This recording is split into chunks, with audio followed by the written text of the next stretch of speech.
ಬಳಿಕ ಕಾಲ ತಿಳಿದನು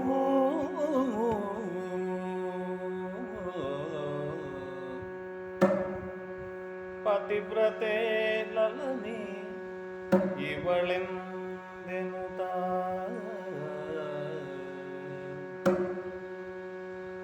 ಬಳಿಕ ಕಾಲ ತಿಳಿದವು ಪತಿವ್ರತೆ ಲಲನಿ ಇವಳೆಂದೆನುತ ಮನದಲ್ಲಿ ಫಲ ತಿಳಿದನು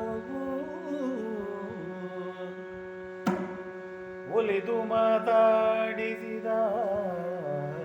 ರಾವಣನು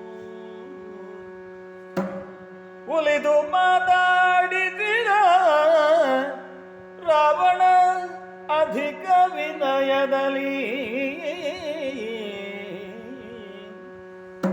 ರಾವಣನು ಅಧಿಕ ವಿನಯದಲ್ಲಿ ಬಳಿಕ ಕಳತಿಳಿದನು ಪತಿವ್ರತ ಲಲನಿ